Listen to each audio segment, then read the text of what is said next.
The Blue Sword is a fantasy novel written by American author Robin McKinley and published by Greenwillow Books in 1982. The novel The Hero and the Crown serves as a prequel.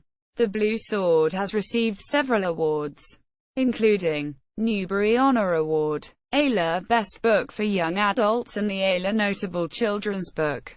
The story, told in the third-person omniscient perspective, is of a young woman named Angharad Crewe, called Harry, who becomes a warrior in her adopted homeland of Damar.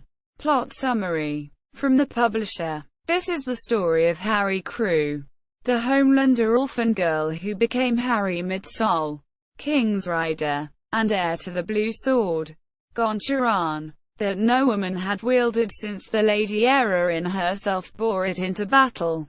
Synopsis. The story introduces Angharad Crewe, usually referred to as Harry, the daughter of a recently deceased nobleman from the homeland.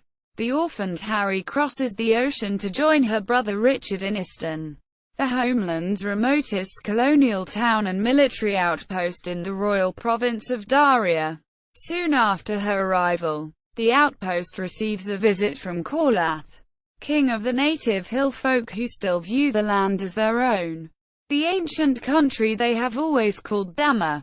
Corlath has come to warn the Outlanders of an impending invasion from the north, a land full of demonic tribes that has recently and uncharacteristically united under the leadership of Thura, a powerful demon wizard. But Corlath's warning fails to influence Sir Charles, the homeland's district commissioner, and Corlath leaves angry that he tried reasoning with the Outlanders. Corlath and his men ride away into the desert.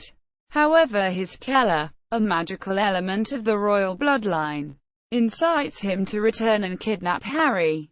Corlath knows he has to comply with the Keller's compulsion, but he is nonetheless ashamed that he must abduct a young woman and an Outlander. He commands his people to treat Harry as an honored guest. Harry's confusion and fear soon give way to wonder when she discovers, to her surprise, that she, too, has abnormally strong Keller. Harry, called Harrymad by the Damarians, adjusts quickly and well to life with the king and his people.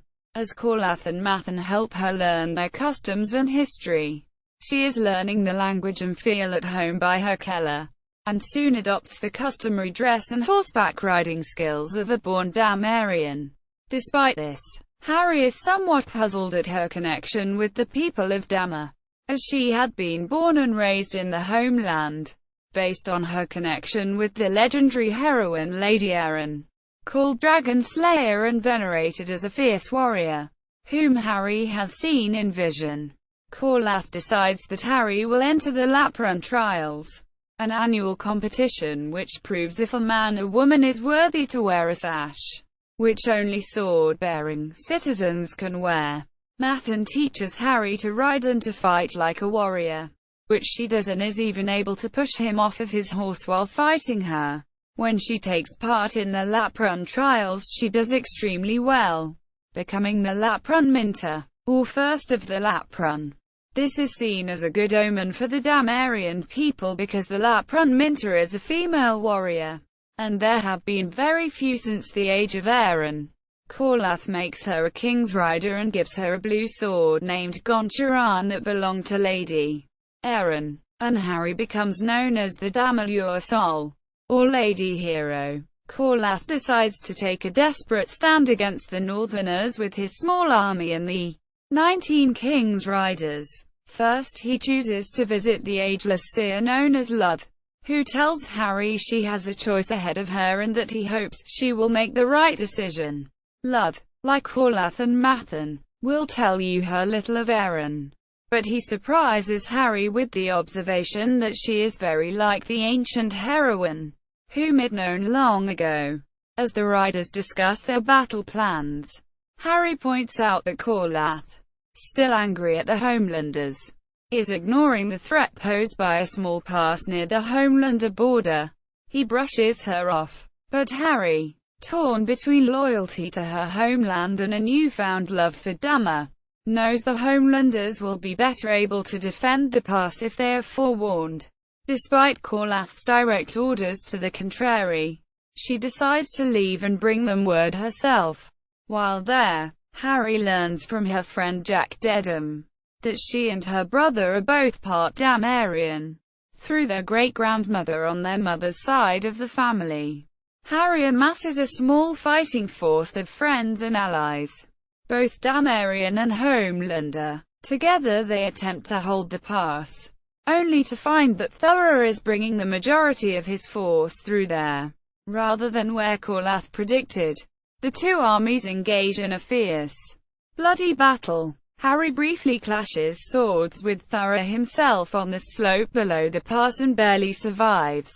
She knows that when they meet again, it will be her death.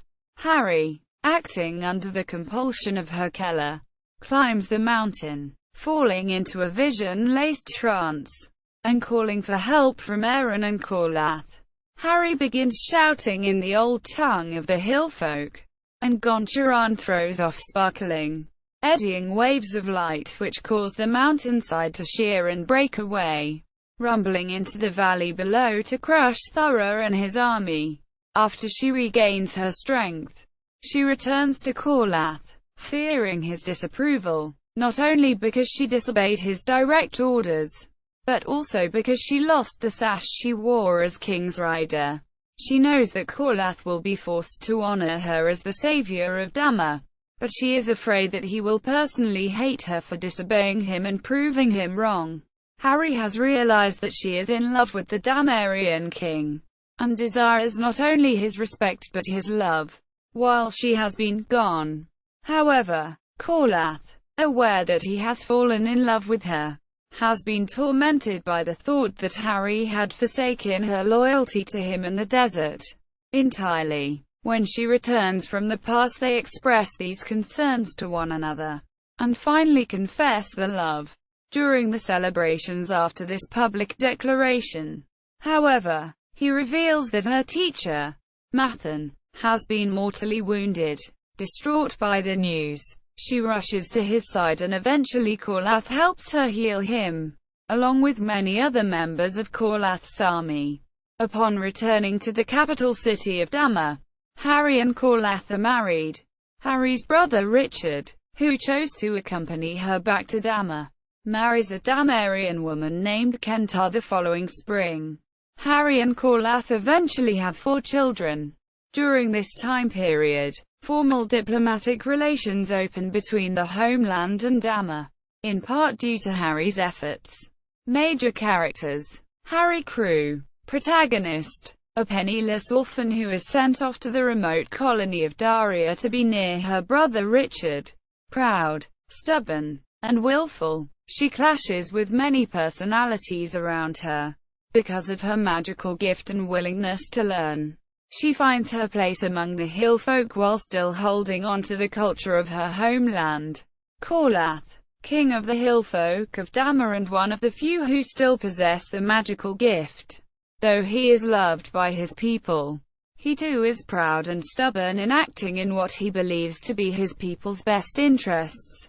Colonel Jack Dedham, a Homelander and military commander of the outpost in Easton. He is one of the few Homelanders who bothers to learn about the hillfolk and grows to love their culture. Mathan, one of Corlath's riders and Harry's teacher of warfare as well as the hillfolk's language and culture. Awards: Newbery Honor Award, Ayla Best Book for Young Adults, Ayla Notable Book.